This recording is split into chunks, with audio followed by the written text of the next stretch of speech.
Hello, everyone, and welcome to Grip Locked Foundation Disc Golf's weekly podcast. I'm Hunter, joined as always by Trevor and Konner. Hey-o. We're back from Dallas. We got quite the show coming in today. That's Dallas. Got a little Patreon question of the week, a little Pro Tour European conspiracy, all the facts that you need to know about what the heck went on there. Trevor's trivia action, some good thoughts on FPO course design from Ultiworld, a little off-season player tracking, and then we're going to round it out with a sick in the bag segment, courtesy of Mr. Konner Kennedy. But first, before we get to sponsors, before we get to anything, Konner. What up? What's up, man? What up? Your catchphrase, what the hex, when I throw a hex, has been stolen. Yeah. What the hex, dude? Yeah. Casey White. Trevor said Somebody it to else me. too, right? Simon and Casey, I believe. No, but I say hex, yeah. Maybe we it was also that. said No, you what- also say what I the also hex. said what the heck. We but I said kinda- what the hex in a clip Here's the a thing. long I time say ago. so many things, it's impossible for it not to be used. All I you know is I pulled out my hex. Trevor said, what the hex? As Konner typically would. And Ezra goes, oh, you saw the Casey and Simon video? What the frick, And we both Ezra? turned and Yeah, looked dude. at him like, what did you just say? That was messed up. E2, Like, Ezra? We've been saying this since August. What did you just say to me? Yeah, They what didn't did- steal what it. are you talking when about? Let me be clear. When I heard it, No. on No, Don't be don't be clear. clear. when I heard it, I need hate. When I I heard want them it as say it, big as possible. when I heard them say in the video, I saw it as a homage to what we did in ours, and I was tickled pink. I did not think they stole it. Well, my pink wasn't tickled. I am not pickled I was pink. Oh, I was tickled red. I was not pickled tink. all right. All right, well, now that's cleared up. I am pink, but that's just my skin tone. Now that's cleared up, let's What get into up? some sponsors of today's episode. What up? Breaking news, Manscaped, to sponsor today's episode, now sells beard products. That's right. They are once again revolutionizing men's grooming with the brand new Beard Hedger Pro Kit. From a beard trim to a fresh shave, the technology behind the Beard Hedger Pro Kits allows you to shape your signature beard look. So you can finally use Manscaped products on your face. Go over to manscaped.com and use code GRIPLOCK for 20% off plus free shipping. It's time to tame your mane. No one likes a weird beard. Just say goodbye to all your stubble trouble with Manscaped's Pro Beard Kit. It starts with the Beard Hedger. This thing's a juggernaut of fixing faces. First off, this cordless trimmer has a rotary wheel that gives you 20 hair cutting links, all with one guard, so no more messy drawer full of extra add-ons. That's right. Face grooming doesn't need to be hard. Get 20 different beard links in just one guard. That rhymes. Plus, it's waterproof, so you don't have to shave so you can actually shave in the shower to avoid all the hair in the sink. I just have been sending it sometimes with a non-waterproof trimmer. Scary hours. Very happy to have a waterproof one now. How are you not dead? I don't know. The Pro Kit also doesn't end there. They've created 4 dermatologist-tested formulations for your post-trim care. First, there's a beard shampoo and conditioner. You need to remember all your hair is different, and your beard hair is more coarse and easier to damage than hair on your head. That's why this kit has a shampoo and conditioner specifically designed to moisturize, reduce ingrown hairs, replace natural oils, and promote beard health. They also have a beard oil, which is an essential piece for your main facial accessory, your beard. They can cap it all off with a beard balm, a pomade that shapes, styles, moisturizes, and tames for a sculpted look to attract any fellas or dames. The Pro Kit also comes with 3 free gifts, a beard brush, comb, and scissors to ensure it's ready to impress. So get 20% off and free shipping with the code GRIPLOCKED at manscaped.com. That's 20% off and free shipping at manscaped.com with the code GRIPLOCKED. Manscaped's Beard Hedger, 1 stroke, 1 guard, 20 lengths. Manscaped should come out with a hat that's like the same as like the Bass Pro Shops hat, but it says Beard Pro Shops. Something to think about. Whoa. Manscaped, if you're I'm listening. thinking about it. All right, let's start What the up? show up with a little Patreon question of the week. This one comes from Can I interject? Did you see Drew Gibson did a stand-up comedy set? He did not. What? He Did didn't? not. No. If What's you read the the full comments, story? he's putting one together to hopefully do one day. But he just took the picture on the stage at a comedy club. I would pay. He has a lot of notes that he's putting together, and he's just going to send it one of these I days. would pay a pretty penny to That sit is going to be and watch that. There's nothing more painful than seeing a comedy show like at like an open mic night, which I've seen many a times, where someone says jokes and everyone sits there awkwardly. What makes you think is- he's not funny? It is Yeah, the what the most. heck? I didn't say he wasn't funny. I think if just Drew, don't think if he Drew, means to be. if Drew's like went right at disc golf, like just right at it, just cut to the chase, and made a bunch of disc golf jokes, I think he could deliver them. Would think it, he would, could, it, yeah. would it land It's at all- a comedy club, though? No, it would land at my comedy club. Now, okay. That's just my brain. That's what I call it, the comedy club. Yeah, because Drew said in the comments, he said that he could just have one set, and then when he's on the road, he can just hit a bunch of comedy clubs I'm and just do the same one over I'm and over begging, and over. dude. And I need to see that. Like that. hey man, kudos. It takes guts. Takes guts to do that. I don't have the stones to get on have it stage. either. And do I a feel like that comedy means set. that he could be passionate about comedy, which means I would be interested to hear it. You know, Said he I love was, man. comedy. like but passionate. Yeah, I don't know what I had to say to that. How will you respond?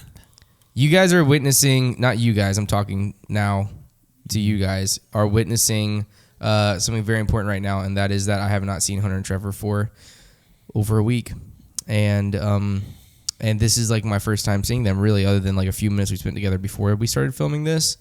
So I'm a little bit extra giggly today. I'm excited to see you That's guys. good. I missed you guys. Yeah. They didn't Miss you too. You too. Yeah, Okay. yeah. Sick. Anyways, let's get on with the show, huh? Ditto. Patreon question of the week. So if you don't aware of what this is, basically every week we have a Q&A show over on our Patreon, the Heiser Club, called the Mailbag, where we have patrons submit questions. We answer those questions. And this one was from last week from Jacob Sanders. He said, do you think the PDGA should/will ever enforce a disc limit? And what do you think that limit should be? Connor, what do you think, man? A disc limit. Like in golf, you can only have 14 clubs in Yeah. your bag. I have just never really viewed it as an issue. Yeah. I don't think it's an issue by any means. I do think that a disc limit would I think it'd make the game harder. It would be interesting. It would be. You'd have to be a better thrower. I would suggest say. instead of a disc limit, a mold limit. Mainly because disc limit, the whole problem with it is like, let's say that we made the disc limit 20, Yeah, I guess and then you like that. play USDGC hole 5, and you throw Yeah. 4 The discs problem in the is water. there's so many molds that can that doesn't really limit a player at all, because like, you can have know, though. you can have a destroyer. What if you say- from this to that both ends? Like you can have all your like you'd have guys basically just taking it would be taking harder. their Thunderbirds and just purposely beating them in. It would be Or harder. like maybe It'd a be slot fascinating. limit. Maybe Because then, but then if you lose that Thunderbird, Yeah, no, I agree. I think it's a non-issue. slot limit I could be think interesting. golf is this also many putters, this many mid ranges. I think because the nature of like losing a disc is obviously more critical than losing a golf ball by a lot. Yeah. So that's why I don't think it really makes sense for the sport. But I do think if disc golf is like in an emergency, like we need to figure out a way to make this game harder. That's a viable option. I think they could to do make it it to matter just- though. You got to make it to it's got to go to like 20 to make it matter. yeah, I think that they could implement it just to. Again, there's no real purpose for it because to actually implement it right now, you'd have to go like 25 or something where you have plenty of discs, but you can't go crazy. And that doesn't really matter. But then at that, what does it matter? I am Because there's very not that many people players carrying are 30 plus so discs. good. Players are so good at knowing exactly what they're going to throw every shot of a round, pretty much. That like most guys throw like 6 discs for a whole tournament sometimes. Like that happens. Like I mean, I'll go out and play a tournament and throw like 2 different distance drivers, maybe like no fairways, 1 mid, and 2 approach discs and my putters. And like that might be all I use for the whole event, just because it's just the way the holes line up. I'm very curious as to why this hasn't happened, but I actually think it'd be entertaining to do for some kind of skills challenge at one of those tournaments. It's not like a real tournament. To do like a skills challenge of a like 3 disc round. So like That could be fun. You can only use 3 discs. You can choose whatever 3 discs, but to watch pros choose only 3 discs and play with only those 3 discs would be really fun. Actually, I feel like It is the disc. The disc Me and my limit friends used to thing, do that all the time. You would see a lot more creative lines if there was a disc Yeah, limit, exactly. because guys would have to conform. because they're probably going to choose an overstable driver, which means that you're going to see You'd some see it on crazy both ends. flex Yeah, lines. you'd see guys trying to throw extreme hyzer flips to make their flippy disc work, and Yeah. you'd see guys throwing more flex lines. Probably there'd be a lot more shot shaping. But yeah, I don't know that if it does happen, it will probably end up being like so many discs that they're just trying to make sure nobody's being super excessive, but also they're not Yeah. going to affect the play. And realistically, like in golf, the 14 club limit, like yeah, if players could have more clubs, they would take them. But you know what course you're headed into, you know what you're going to use, and these guys are good enough that they're only going to have to scramble so many times. Well, the club limit though, when are you losing a club?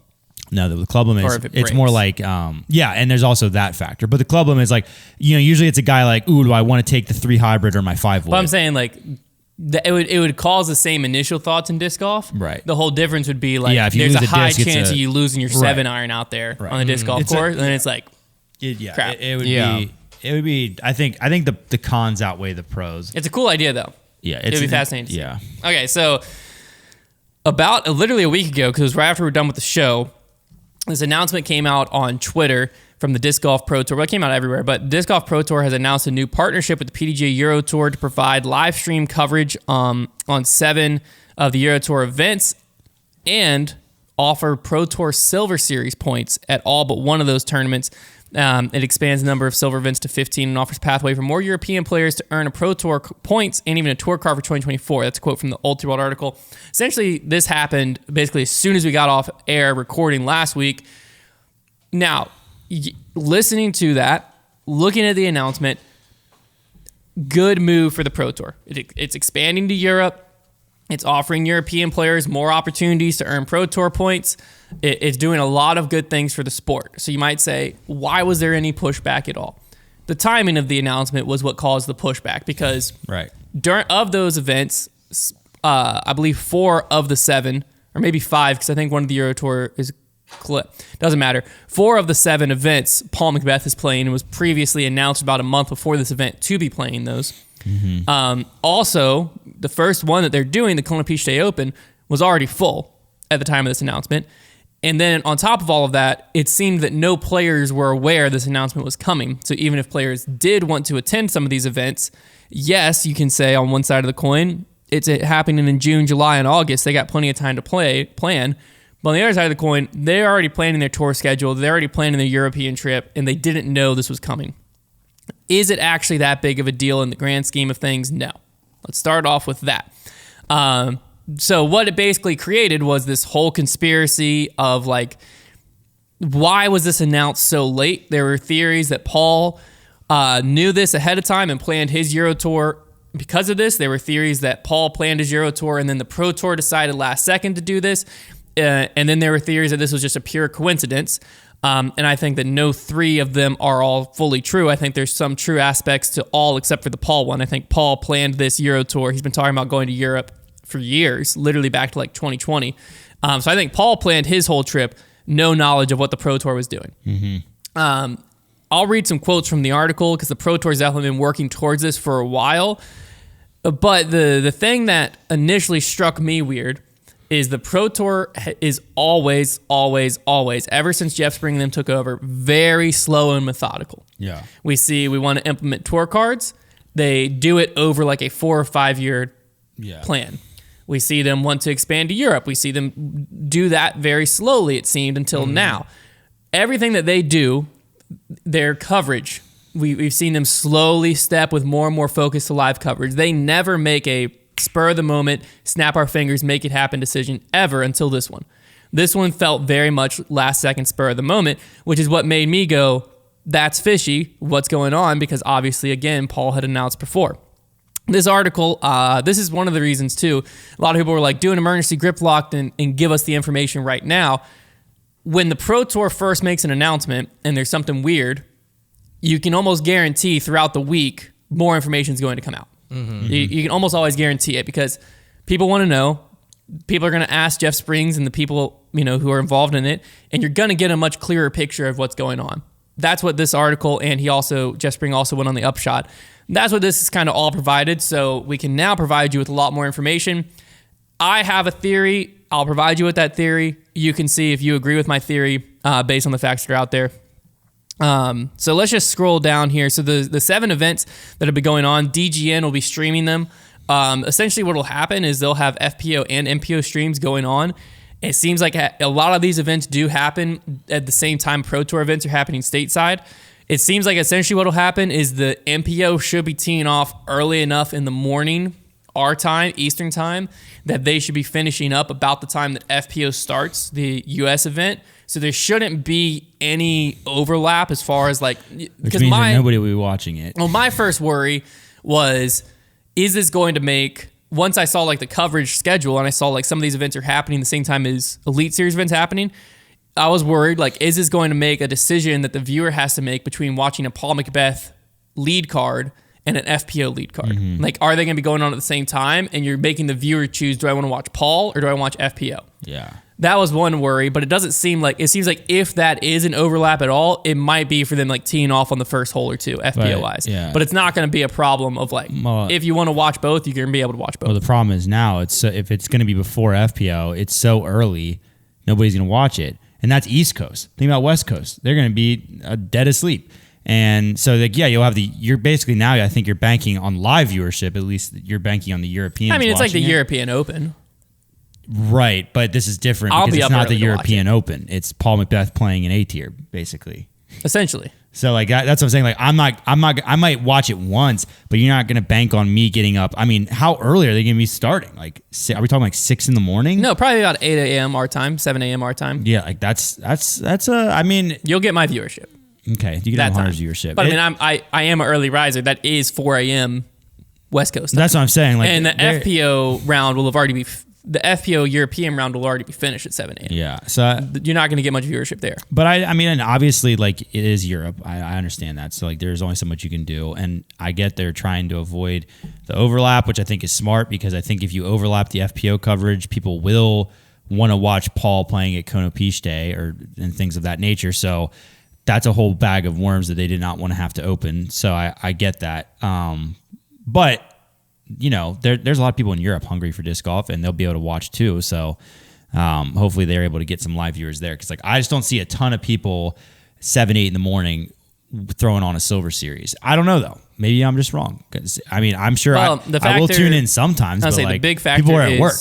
Big factor is other than a normal Silver Series, Paul Macbeth will be in there. Yeah, of course. And pretty much will always be on lead card. Yeah, So, I say they better hope he's on lead card because then nobody's definitely not going to watch. If Paul's not on lead card, he'll still. Well, it depends matter. on how they do coverage. There's a lot of questions still to be answered. Paul's card just get filmed no matter what. I'm sure Paul will be on all the feature cards, duh. But that's only for 4 of the events. Let's remember that too. There's 7 of them total. So they're covering the Konopiste Open, the Krokol. I'm gonna butcher some of these. Just be aware. Konopiste Open, the Krokol Open, the Swedish Open, the Skellefteå Open, the Åland Open, the Alutagusi Open, and the Andalusia Open. Brutal. But All opens. It'd be funny if you got them all perfect and then you're like the Swedish Open. So let's scroll down to the announcement timing, which will because the European tour, they talked about it a little bit. Obviously, they're very excited to have more live events coming. It does seem that the Pro Tour will be teaming up with a live streaming company. I believe the name is Pulsia, if I'm pronouncing that correctly. We have heard reports, we didn't watch this, that Pulsia was the one that covered like the Finnish Nationals last year live, and apparently the coverage was pretty terrible. So it'll be interesting, will the Disc Golf Network's resources and like with them fix some of the problems that were going on? Yeah. That's one of the storylines to look at going into this. So let's look at Paul's European trip was announced about a month later or so, a few weeks later at least, this announcement comes out. So the announcement of the Pro Tour, this is from UltraWorld, announcement of the Pro Tour's broader European move came on the heels of Paul Macbeth announcing a 7-event European Tour during the 2023 season. He'll compete at 6 PDGA Euro Tour events, including the PCS Open, which is also a Pro Tour Elite Series event, along with the European Open. So that's why it's 4 of these new 7 ones they're announcing. Mm-hmm. And then Paul also has the PCS and the Pro Tour. Macbeth had been planning a bigger European swing last season, but ultimately just played at the European Open. Another thing to keep in mind here, and to do this European tour, Paul will be skipping 3 Elite Series events, DDO, Des Moines, Preserve, and an Elite Plus event of Portland Open to tour in Europe. So basically the reason Paul made this decision is he just wants to switch things up, grow his brand in Europe. He stated he'd been playing in Emporia, Kansas for 16 years straight, and the European swing will take him to some familiar stops, but also some brand new places. And he said, we just haven't seen where disc golf is in these countries, said Macbeth. Now, this is the interesting point that has come out in this article. This is referring to Paul. He said that he did hear that the Pro Tour was considering offering live streaming coverage of more events in Europe, and that he had also learned some of his tour stops would offer Pro Tour silver points when he spoke to Spring in December about his decision to skip a big stretch of the Pro Tour events in the U.S. At that point, he had already traveled to Europe, but then this is Paul being quoted, "I told Jeff, I'm going regardless whether or not they're silver events, but do it. It would be awesome for European disc golf." So, first part of that article says... Wonder if that helped convince them. The first part of the article says that he had learned some of his tour stops would offer silver points when he spoke to Spring in December, but then his quote makes it sound like that decision hadn't been made. Because he said he told Jeff, whether or not they're silver events, he's still going, do it. It would be awesome for European disc golf. Yeah. I think the driving commonality here is that the Pro Tour is focused on growing professional disc golf across the world, and it seems like Paul's had a desire to encourage growth, said Spring. Some pro players online expressed frustration about the announcement about more point earning opportunities coming up so close to the start of the season. Spring acknowledged they would have preferred the announcement to have been earlier, but it was a big decision that required a lot of preparation. We're 5 months out from when these events start, so I think if people want to adjust their schedule, we're still in the preseason. We're still about a month before we kick off. So he's basically saying they have time to do it. He also said the additions were not all of them. He also said the additions were not designed for U.S. players who would likely have to skip Elite Series events to play Euros Tour Silver ones. That's a big point. So, go ahead. He also said this is really focused on European pros and growing the pro scene there. Here's what I will say, and this is where I had a problem when it was first announced. A, if you're going to give a heads up to any players, which Paul, we now have on record, did know. Not before he planned his trip, but he was aware somewhat of this coming. If you're going to give a heads up to a player, all the players need that heads up. Because this shouldn't have been something that took players by surprise. When we had Paul Ulibarri on Brody's show, the Disc Golf Hour, and he is the head of like a player association with the PDGA, he had no clue points were being offered at that point. And this was 24 hours after the announcement had happened. Right. He should have been someone who knew ahead of time so he could tell the players. B, again, we talked about, the Pro Tour doesn't snap the decisions, ever. That is just a pattern you can look at. Them in December not knowing and having Paul telling them whether or not we're going to, like, I'm going regardless, but do it. It would be awesome for European disc golf. And then a month later, they make this decision.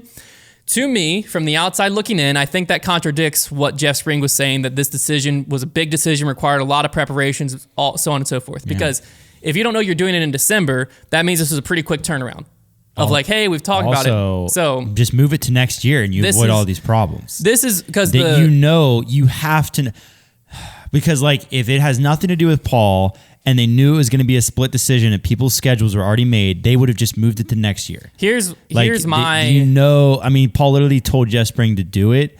Like, he is within his rights to say that to Jeff Spring, but like, if you don't think the most influential player in the world telling you to like do something is going to not influence you, then I mean, you're nuts. Like, of course it is. Like, I mean, if I were Jeff Spring and Paul said something like that, I'd probably want to do it. Like, it's just how it is. Like, ooh. Here's my, now that we've seen the facts, we've seen what everyone's saying, here's my take on what happened. The Pro Tour, again, like I've said, has always been methodical. So I think the Pro Tour tested things with the Silver Series at the PCS Open last year. They live streamed the European Open, saw good success. Their next step this year, they made the PCS Open an Elite Series event before the European Open. And I think that they were beginning to think about, hey, what do we do with the Euro Tour? What if we made them silver events in the future? That'd be cool for the growth. Then that's kind of where things were at going into the year. I think they were happy with things being there. That's why they announced their schedule back in 2023, early 2022, for 2023. That's why they announced that schedule. It looks the way it does. December rolls around. Paul tells the Pro Tour, I'm skipping out on some big events. I'm doing the Euro Tour. I want to do it. Paul's reasoning, completely innocent. He wants to do it. And the Pro Tour has this idea already in the back of their mind of making these events a silver event in the future. Yeah. Now has a reason to go ahead and jump the gun and do it this year because it's going to have way more press. It's going to have way more attention if you already have Paul at these events. Yeah. So it's a better decision for the Pro Tour and for European Disc Golf to do it now. What they overlooked with this decision is it brings up a lot of questions. It wasn't very well received, and it makes it where players feel left out because they were. They were. The thing, though, is I don't think this changes any player's decision. I think if players knew this back in October, most of players' schedules would look about the same. I think that some players might choose to play the two silver events that are on either side It's about the principle and the but it's the principle of it. Absolutely. And people also were getting upset at me because I was saying they're handing Paul points, and they're like, well, Paul's giving up so many points, blah, blah, blah. Paul chose to give up points before he knew there were any silver events going on. Yeah. So Paul was essentially saying, I'm willing to take 0 Pro Tour points to go over to Europe. Yeah. With this decision, as long as Paul wins 2 of the 4 that he's playing, because you can only count 3 silver events, he already has 1 silver event win from a wraparound tournament. Yeah. As long as he wins 2 of the 4 that he's playing, which if you're a betting person, you're betting he's probably winning 3 of the 4, if not 4 of the 4 that he's playing during this. If he wins 2 of them, that is giving him 100 points, which is the equivalent of winning an Elite Series event over here. They are now gifting him those 100 points back. Yeah. That's what I don't like. I get that it probably won't matter at the end of the day. I get all of that. But with making this decision, yes, is it for the European players? Sure. I get that. It's giving European players a chance to win some earn some points. Are any European players going to earn enough points during those 7 Silver Series events that only 3 can count, plus the European Open and the Sula Open to get to the Tour Championship? Basically. If they win 3 of them, the Sula Open and the European Open, yeah, they might. But then at that point, they need to come to the U.S. Tour anyway. So I don't like how this decision all shook down. I think that what we saw was they made a decision not thinking of the consequences as far as how it would be received from the public. It was received from the public in a lot of questions way, and it wasn't just all like good stuff. And I think they then are like, okay, let's just kind of like talk through it, let the public kind of know where we were at, all of that. And, you know, like I said, this move is good for the sport of disc golf. It's good for the Pro Tour. It would have been better if it happened announced now for next year. The streaming side, I'm all for it. Throw cameras over there with Paul over there. That makes a lot of sense. There is nothing wrong with the streaming side.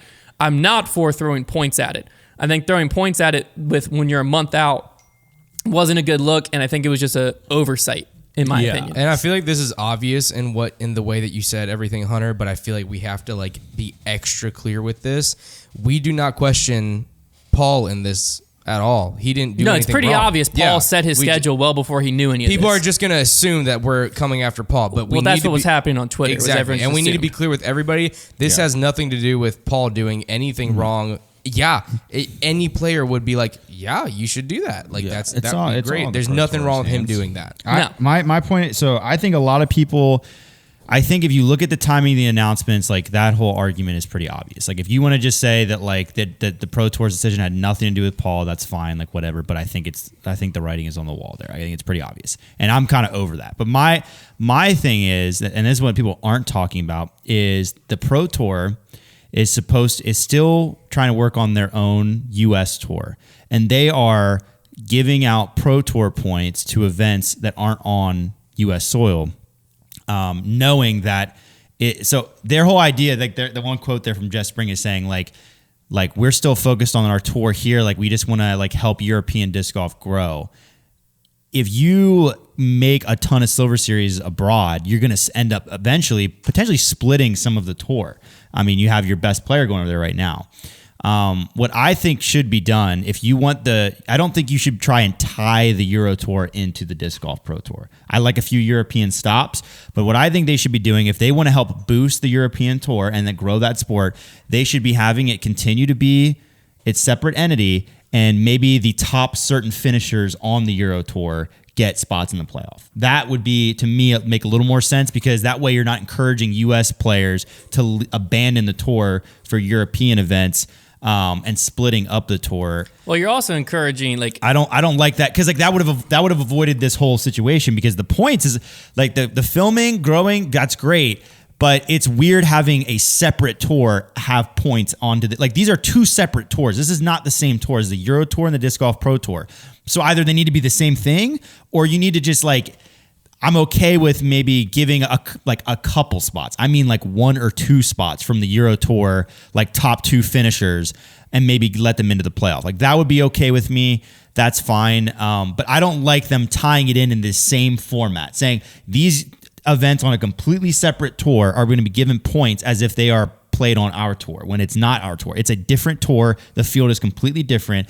And there's so much work to be done on our own tour that like I see their initiative and I see the good behind it. Get cameras out there, but I don't like them bridging it so directly. I'd rather see them let it be its own thing, give it some boosts. But in theory, the Euro Tour, like the goal should not be for the Euro Tour to integrate itself with the Pro Tour. It should be for the Euro Tour to thrive on its own. So why do the points thing and directly tie it to the tour, this tour? Like let it be its own thing and grow on its own, giving it help, but not tying it in. So that's the thing I think a lot of people are overlooking. They're just talking about, oh, conspiracy, this, that, and that's all there on the table. We've said our piece. But I think a lot of people are like, I question the strategy in which they're doing it with the points more so than even the sketchiness of the points. It's like, why I don't like the way they're tying it in that directly. That's what I was thinking. No, it's I think there's a lot of great questions being asked. And again, my whole theory is just that it's a theory, because I'm just looking at the information provided. Yeah. If you just take everyone's word at face value, what they read, you don't read into it, then this is a complete coincidence. And here's the bottom they were line. working towards it, and it took them from the Sula Open till January to cross the T's and dot the I's. That's kind of what I'm saying. What I said is, if it is all coincidence, if it's all one giant coincidence, which is like a little bit far-fetched, but if it is, then I think it's still the Pro Tour's fault, because I think number one, they knew about Paul before they made their announcement, so push it to next year. Save yourself the trouble. Or 2, don't award silver points and save yourself the trouble. Like, it all still falls on the Pro Tour. Whether even if it was a giant coincidence, they still had time to change their strategy. So I think their strategy was poor. Well, I think what it also will do that's is, what it comes down to. because we were talking to Brody about this a little bit, there are, if I'm not mistaken, what Brody was saying is there's 2 silver events that kind of capstone the Sula Open and the European Open. Mm-hmm. There's one before the Sula Open and one after, whether you're in the U.S. or if you're in Europe. So if you're a U.S. pro and now these silver events are going over there, you're splitting the silver event field for what's here. Yeah. Because if I'm like That's Brody what I'm was saying, like, is he's the looking tour. at the silver events and like the European field historically is way weaker depth of field wise than even the weakest silver event stateside. Yeah, Statmando had So that. why wouldn't you go over there? Exactly. You're already going to be over there. So now you're splitting because now what might happen is now those events become stronger than the one stateside. But regardless, you now have sponsors and everything that have paid And communities that have you already never put wanna time do and that. energy into this, and then now you're taking some of their field from them. And this is to not send it to Europe. This is not like an anti-Europe thing. It's No. like these are 2 different tours. I think people are gonna those lines, and because the PDGA is behind the Euro Tour, like those lines are gonna get blurred so quickly. It's already happening. People are already just gonna consider those Pro Tour events because they're Silver Series events. When like these are 2 different tours, and the Pro Tour needs to look out for themselves before the European scene. Like that, it's the European scene has their own tour. The PDGA backs them. If the PDGA wants to put their money where their mouth is, like that's a tour that they back. The Pro Tour needs to be able to put their focus towards ours. And like I said, sending a few cameras over, whatever, is fine. But I don't like them blurring the lines there. Well, I think what gets confusing is Because the European Tour should be able to exist on its own. Like, and that's the goal. We the want Disc that. Golf Network and the Disc Golf Pro Tour are 2 separate things. They can exist separately. The Euro Tour can be broadcast by the Disc Golf Network without any tie to the Disc Golf Pro Tour. Yeah. In my mind, that's where it should live. Yeah. And I don't even like your solution of the top Euro Tour people get into the playoffs. I personally think the Euro Tour can just be a way to earn points towards a tour card to where people can like. I like that even more. I like that X even amount more. of people can earn X amount of points. I like them being able to be able to get tour cards Yeah. to come to the U.S. Because what you might also do is, let's say this continues to develop, right? And their silver events, and now you're like, okay, well, let's take a few more of the Euro Tour events and make them a few more Elite Series. Well, now what you're doing is you're even farther splitting the field, because now if I'm a European player, I have to start doing the math of when is it worth me traveling to the U.S. versus staying here and playing silver events and further Elite events? Like, when is the math? So now you might have a Christian Tatar think, this is years down the road, if this keeps developing and those turn into Elite Series, you might have Christian Tatar, the best FPO player in the world, be like, it doesn't really make that much sense for me to come to the U.S. until August. Or maybe I'll only come to the U.S. through May, and then I can just do the Euro Tour the rest of it because I can be closer to home, spend less travel money. And now you're losing the best FPO player in the world. I think there's a lot of negatives that is, again, why my theory is that this decision was rushed and that this decision was like a future decision. And once they discovered Paul was going to be over there, they were like, hey, let's capitalize on this, and pushed it and made it happen. That's why I have that theory, is because I think there's a lot of cons that if the Pro Tour would have sat down and thought through all, which they do for everything else, thought through all of the repercussions for their actions, they would have taken their slow stance like they do for everything else. It would have been a lot more of a put together package. They wouldn't have announced it after that's the other big thing. If this was their plan all along, you're telling me they're not announcing this before the Konner Open registration even happens? Like You're telling me they let an event to me is just fill, crazy. Yeah. and then they do it? Like, that's just not believable for me. It's a stretch for me, but hey. And like, we criticize that because we know that the Pro Tour is typically good about it. Like, that's where this is coming from. We're not like, oh, those Pro Tour, they're always screwing up. They typically have the right approach. Yes. So that's why this one just doesn't feel right. It doesn't make sense to me. But again, whether it makes sense to me or not doesn't matter. This is all my theory. This is not anti-Paul. No. Paul did nothing wrong. Paul did nothing wrong. I've said that multiple times. We have to say If it so people many don't- times. If people don't hear We're it, gonna they get don't hear it. crushed. If people don't hear it, they don't hear it. But I think the Pro Tour just rushed this decision to capitalize. I think it was a good hearted decision, because I think, again, they were like, we have Paul over there. That's going to make this way more media want to cover it. It's better to do it now than next year when we might not have Paul over there. I think it was all well-intended decision, but I think because they rushed it, they overlooked a bunch of steps that is now making it have pushback. All in all, though, good decision, good for the sport, bad timing. That's what I'll say on it. I think that makes a heck of a lot of sense, Hunter.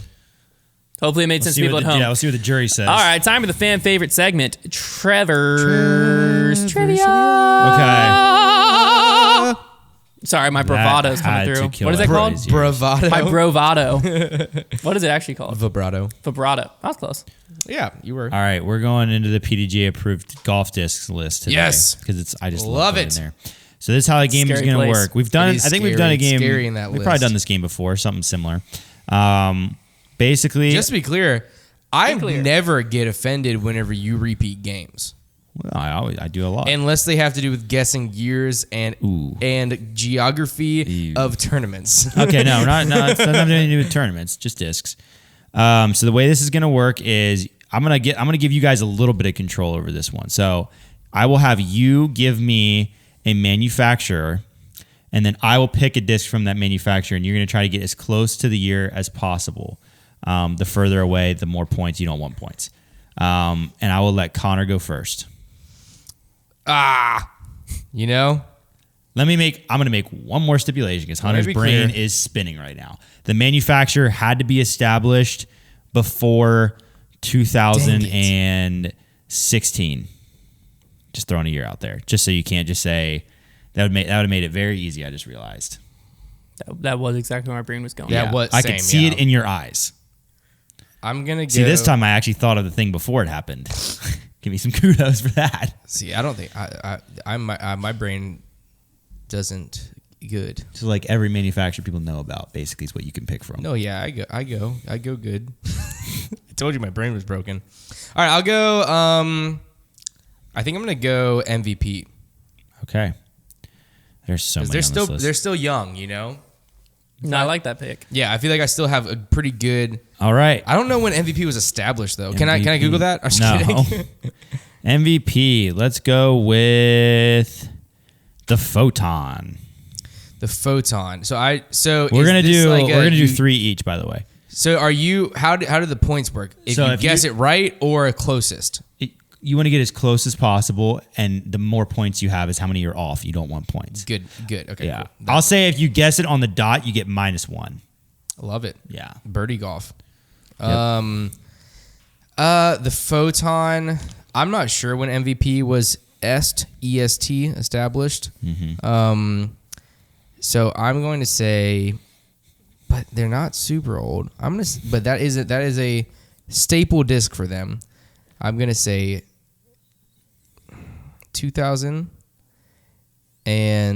2012. That's where my mind was at, but I don't know if it's right. 2015. Oh, Yeah. Way newer. my mind was in the same spot as you. I'm going Prodigy. Yeah, He likes his odds with Prodigy. yeah, Prodigy disc. I like that. I don't know when they were founded, but I know when they signed their pro We're gonna team. have to look that up after this game because I'm so curious about both Prodigy and MVP. Those when were they the founded. two ones that I was like, those have to be newer. Yeah. Let's go with.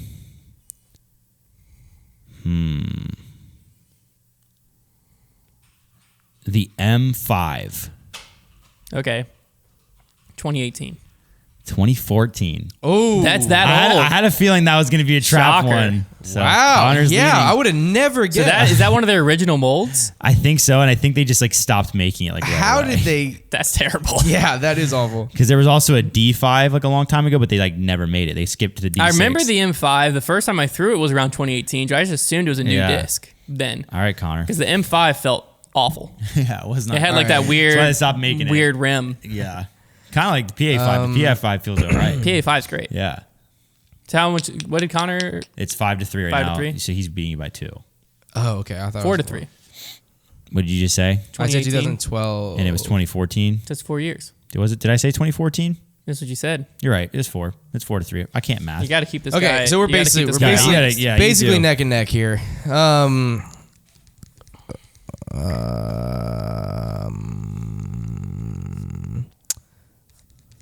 Let's go oldie boys. Let's go oldie boys. Oldie boys. I'm going What up? Gateway. Oh, that's terrifying. That is gonna be Oldie tough. boys. I think I might do good. But my Really? reasoning is not there. I don't have a reason. Okay. You just feel like you know them. I just am gonna guess something old. Let's go with the war. How old are the they, though? Warlock? The Warlock it's an old. That's a pretty old one. How old's pretty old though? I have no idea. I shouldn't have gone Like you going 90s, 80s? No, not 90s. I'm going Thousands? early. I'm going Tens? early 2000s. We're going early 2000s with like this where your bad mind's boy. at.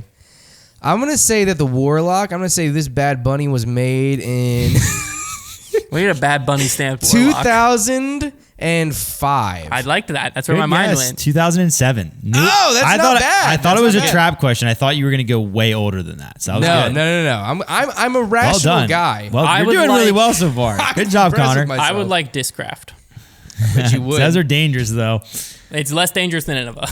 Innova is very scary. I know. I kind of want to do Innova just for fun, so I might. Because Innova, you'd be Who like knows? 1983. You'd be like 2013. You'd be like, yeah, there's 30 it's years. Such a wide range there. What am I gonna go with next? Let's go. Let's go with the Banger GT. Oh, there's no way. freak me, huh? Banger GT, you got to think of MJ. And MJ, you got to think his heyday is 2012. So I'm going 2010. 2005. Kept within 5 years. Yeah, This yeah. is this is big. That with Discraft, Connor 5 could- years is very good. Yeah, that was a blind guess. so Connor could clinch here. I'm clinching. just throw out some disc golf companies for me. I'm for some Innova. reason, Like all the ones you didn't mention. yet. Innova. Just take Innova. Innova, dude. Do it. give me just like 1 second to think about some other companies. INNOV. Innova. I mean, can I do like? Innova. Oh, that's a good one. La la la la. There's one that like kind How of long? innovate. How long has Infinite been around? Well, and their molds have been too recent. I don't know. I don't know know what if I'm that's going true. with. I'm going with Millennium. That's I actually interesting. feel like that's a pretty good. That's a Is pretty it? good one. I don't Yeah. know though, because like No, you think because they were prime during like a certain. but Prime. When does Let's that mean it go. was made? Let's go with By Logan Paul. Let's go with the Solstice. The Solstice. Solstice. Okay, so Solstice is one of those like mid-era Millennium discs. I would think. Now what's mid-era? I Like don't 85, 93. This is stupid. Millennium was stupid. That was really dumb. No, man, it's not dumb. That's like the thing about me is I don't really do stuff like that.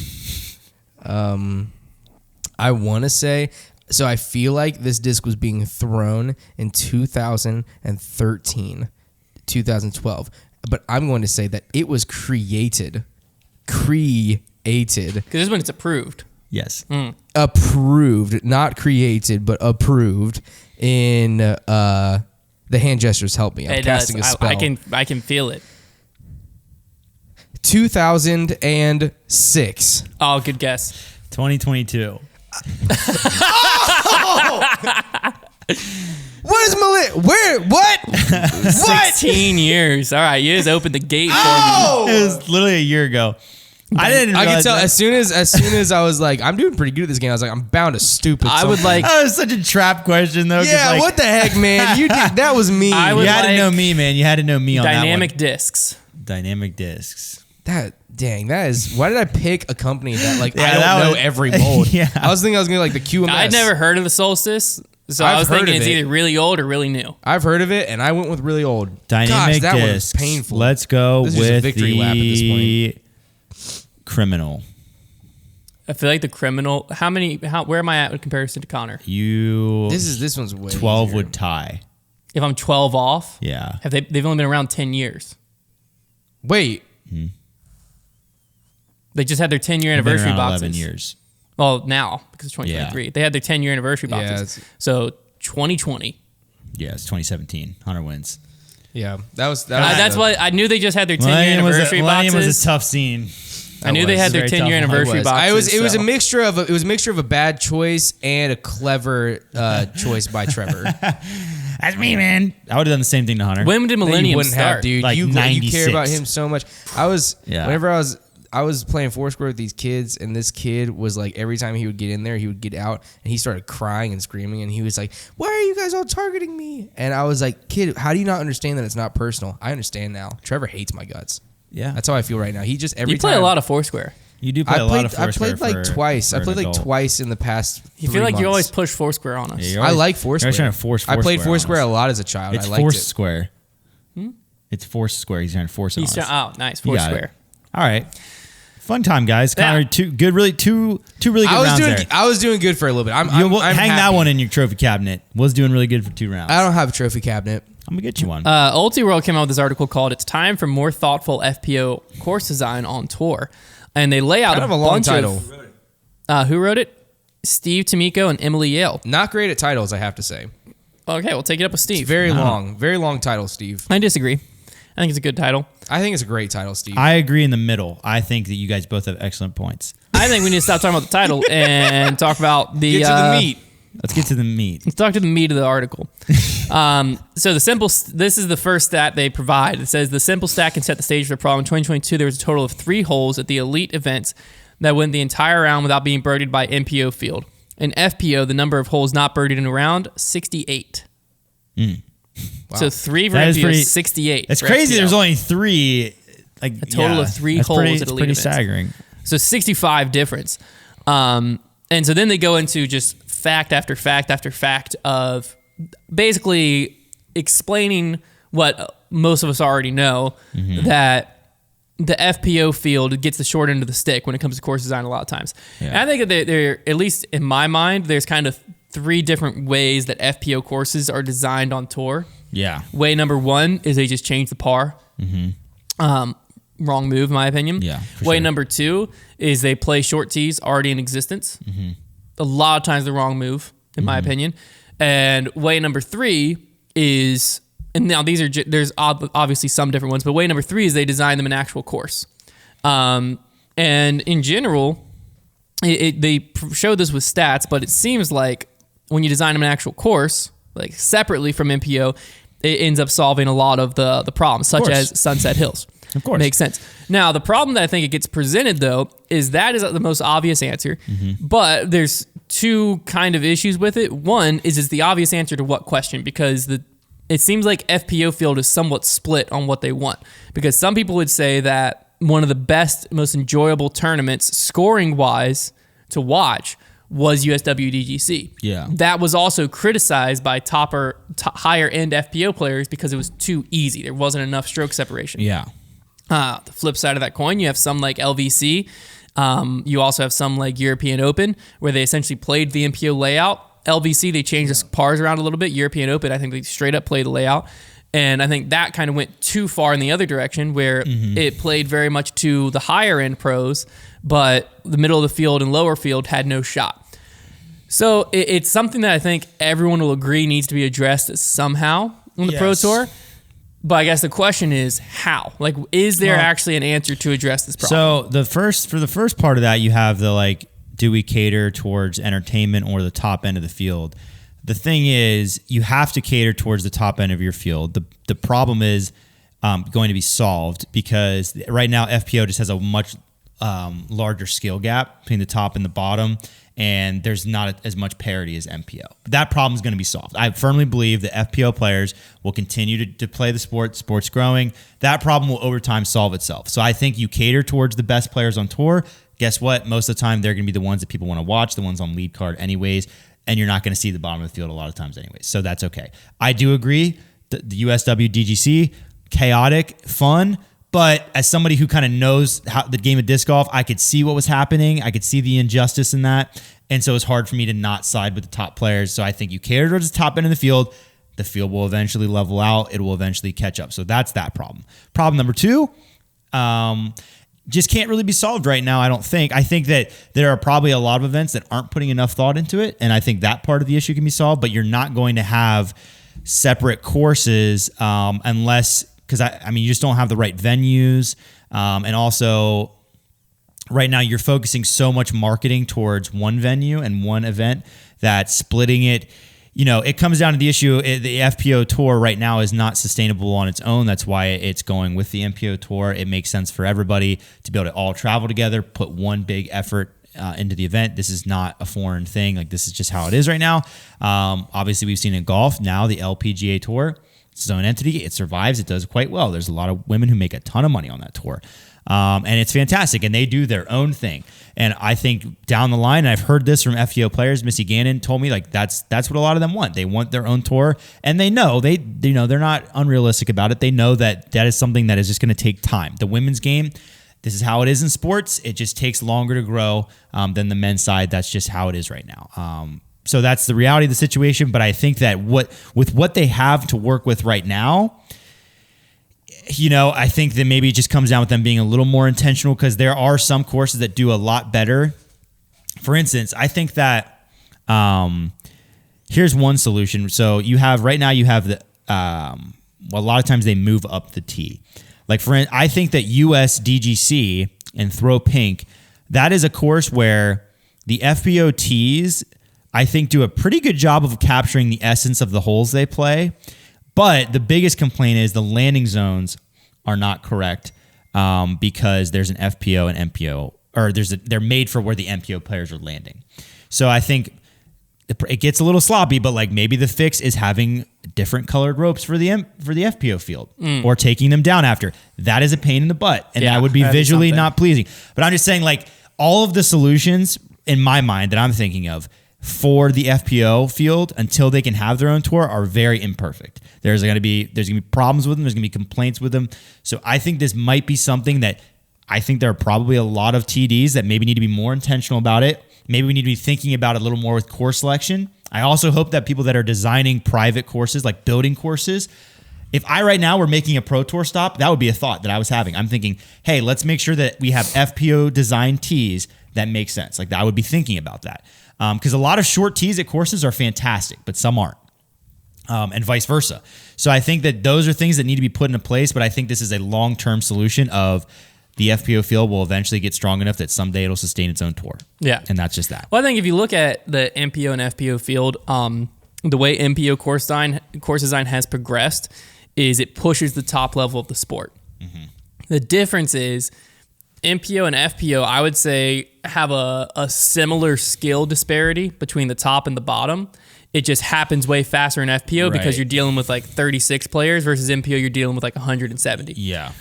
Because if you took the bottom if you take the bottom of the MPO field or somewhere in the middle, there's probably a lot of holes on tour that they can't reach. There's probably a lot of landing zones on tour that they can't reach. Mm-hmm. And they have to play a different game. Difference is those players are never on lead card. Mm-hmm. In FPO, what happens is you probably have a similar percentage of elite distance throwers in FPO and in MPO, but when you have the percentages of 36 players, there's a chance that you have a player that gets into the cash line or gets onto chase card or gets onto lead card that can't compete with the Paige, Kat, Kristen, Holland Hanley, Ella Hansons of the world. Mm-hmm. And so when you cater to them, it seems unfair. When you cater to the top end of the field, it seems more unfair in FPO than in MPO, when it's what's happening in MPO and it's pushing the sport forward. Mm-hmm. And I think they need to lean into that with FPO. Yeah. If you lean into it now, is it going to make a few years where there's going to be dominance? Yeah. Did that happen in MPO? But absolutely. The thing is, though, FPO is already getting so much better with that. So, like, I think people just need to wait it out. Like, but I'm saying it's going to keep happening. More players. What I'm saying emerge. is, like, right now, part of the reason that parity happens is some of the courses don't cater to the top. Mm-hmm. Whereas I think that all courses, that should be where they're thinking. Is like, as much as it sounds kind of harsh or whatever, if you can't throw far enough, hit the gym, hit the field, throw farther. Because the sport's evolving, and it's not like if they design the courses to be smaller, like Paige is still going to be able to throw a putter where you're throwing a fairway. Yeah. That's not like, that is still an advantage. Distance is always an advantage. Sports are meant to be cutthroat at the end of the day. Yeah. Like that is just the nature of this. We can't make it, it has to be, it has to cater to the top players because that's why they're the top players. Yeah. And it's not like there's going to be less Pages of the world 3 years from now. There's going to be more. And so you got to build the sport for futuring, like the future proof of the sport. Yeah. We can't just make it exciting for this year and then 3 years from now everyone's shooting 17 under and we're just playing the Memorial 10 times. Yeah. That's not fun. So I think you gotta be thinking of what's the future of the sport. But I do agree, it needs to be much more intentional and not something where you're just throwing a tee pad 75 feet up the fairway or changing the par and like that's that. Yeah, that just feels like patronizing too. Like imagine them going to pitch and putts every week. Like that would just it'd feel like a joke. Yes. Feel like an afterthought. So like you got to give them you just the have right to accept, stage. and they've accepted it on the MPO side because I think there's enough voices at the top that it nullifies the voices at the bottom, and there's kind of an understanding. It seems because on the FPO side, it seems like a bigger deal because there's not as many voices at the top because it's a percentage thing in my mind. And you just got to accept that no matter what decision you make, not everyone's going to be happy. So you got to make the decision that's the best for the future of the sport and is going to push FPO towards the future. And I agree. I think the future is eventually get their own tour. Right. But you got to make that sustainable in the future. And I think that more tour stops that can have separate FPO courses, the better as well. Yeah. Quick off-season player tracking, because I think we're basically done, but KJ Nybo officially announced to Discraft. Yeah, I'm not gonna lie. I don't know how I feel about it emotionally, but I know that I had a physical reaction whenever I saw that of just like chills going down my body. Good to and bad chills. I Big- don't know. big different, development. different chills. Some guy on Twitter heard me talking about the Swirl Star T-Birds and he's traded me one. Oh, nice. So I am in that. I need to message him back. If you're I don't- listening, thank you so much. I don't know if we talked about this Nice job, yet or Scott. not, but Nate Perkins has left Discmania. We did talk about that. We did talk about that. Yeah. Harold, you're the GOAT, and I'm going to get back to you. It will be interesting to see Send where that Perkins disc. goes, if he goes anywhere, because again, like he's on the commentary analysis side, and he's also done But some he'd also been- managing. He's been making some moolah off those signature discs, though. Yeah, it's just a weird line for like a manager or an agent in disc golf to be. They also might have just dropped them. We don't know that. That's also true. To be sponsored, like it's a weird line when Yeah. like. I don't know. It's just something interesting. I believe that's all the offseason movement that I believe that gets us called up. Mainly, I just want to talk about KJ Nybo because we talked about it last I week. don't think I like it. And well, the good news is he doesn't play enough nowadays. Yeah. That No, we're not you're right. gonna really, I just think like if there's a KJ Nybo disc, like like sure there will be. there's gonna be something, but like it feels it's like he gonna should be a make- swirly Maybe. T-bird. I don't know, gonna- man. Yeah, it's gonna. I think it's Discraft's gonna kinda make cutthroat me- these days. They don't They need to be giving really everybody made discs. his name associated with like classic Innova by making it like the CE stamp or the KC stamp. I do think we all And so, gas like, up it's gonna KJ be- Nybo like so much. Yeah. Like most people have no idea who he is. I No, agree. yeah, you're And right. like but I don't think he won anything. he was just a big. He's deal like to a me. I liked him 13-time lot. Danish national champion. Thank you. You know what I mean? Yeah, what the heck, dude? And This guy. I'm just saying, I think he lives in cult fandom in our brains. Trevor doesn't know disc golf, man.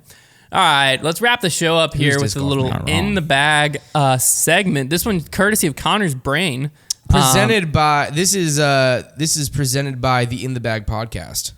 Yes, so in the bag if you- segment presented by the In Bag Podcast. presented That's by funny. yeah. It's our new Disc little golf idea. Check it out. band name. So I think the Disc golf caveat, themed band names. caveat here is it just has to have something disc golf related in your band. Very loose caveat. Very yeah. loose caveat. Yes, it's very. that's the the best caviar topic. is loose. I believe the last one that we put on Twitter, I won. Yep. So you choose. So I get to choose the order. And I think I would like to go first. who do you want to go second? I will have Trevor go second and Konner go third. All right. Okay. Let's do this. I'm very excited about this one. I'm like excited about it in I'm a way. nervous. My chest hurts. I'm nervous. My chest hurts because I'm so excited about it. Okay, my first disc golf themed band name I'm like actually scared. comes courtesy of Prodigy, A3D3. That's funny. That's great. That's I love very it. good. I love it. Very good. Am I going second? Trevor second. I'm going to take this one just because I think somebody could take it, and it is the McBeastie Boys. That's great. That's a great one. That's great. I'm just right. going right out the gates with Lincoln Parked. Dang it, that was on my list. Oh, Yeah. man. That exact one was on my I list. do have to say the rest of the ones I have, I don't think that you guys have. I chose same. that one. I chose That's that why I one did first mine, because too. I knew that one was obvious. Yeah, I liked that one. I have three more, It's but your- you it's- get picked you do it two. again. Oh yes, I love that. Linkin I have Park. so many. I mean, on the here. amount of knockoff merch that's just like formulating in my brain right now, it's disgusting. Here we go. The Red Hot Chili Steppers. That's a good Man, one. It also, you did steal that from the movie Jump In on Disney Channel. What? What? In that movie, they have a jump rope team called the Red Hot Chili Steppers because they That's do. my bad. Flag on the play. Copyright infringement, So, Konner. just No. saying, it already exists. Trevor? And they're a jump rope team, and they're darn good at double dutch. Okay, my bad, man. You guys ever seen that I'm one? so sorry. Anyways, my next one is Eagle and the Cloud Breakers. That's good. You like it? Yeah. Yeah, Needs a good one. sound very whimsical to me. Sound like an Yeah. indie. I enjoy the whimsy. I get two here. You get two. Well, this one's a little bit. It's Aerosmith's indie brother, Aviar Smith. Like it? a little more of a stretch. A little more of a Well, Well, stretch. because like the Arrow's a putter from Innova. Yeah, you could have just Yeah. gone Aerosmith. I didn't want to. And then we also have Tom Petty and the Chainbangers. Love. Yep. Nice. I think it's great. Thank you. I thought about going the route where I just said famous people, and I was like Ariana Grande and the disc golf. My next two are more of like just creative. I didn't like just like stick a name in. So this one is called Turned and Burned. Yeah, I like heavy metal action. Good. So now these are my last two, and then Trevor has one more, right? Yes. And I have one more as well. Yeah. Yes, you're right. Okay. I'm gonna have to have some honorable mentions. Okay. Is that okay? Yeah, that is perfectly fine. You can go after we go. I'm going to go with Shoguns and Roses. Oh, that's so good. Oh, dang it. That's brilliant. And then to end it off here, I have Maroon 5 Time Buzzes. Oh my gosh, those are great. No, Maroon 5 Time Buzz. That's Maroon 5 Time Buzz. Trevor, your last one? My last one was just called Don't Nice Me. I love That sounds more like a song name. Oh yeah, it's a little edgy. My final one is Fleetwood Rock. Love it. Nice. Yep. This is a great prompt. We need to find more pun related prompts. Honorable mentions. Yes, please. The Rock and Rollers. Nice. I have Fade Out Boy. Oh my gosh. Panic at the Disc Golf. Man, there's so many of these. Van Halo Wraith.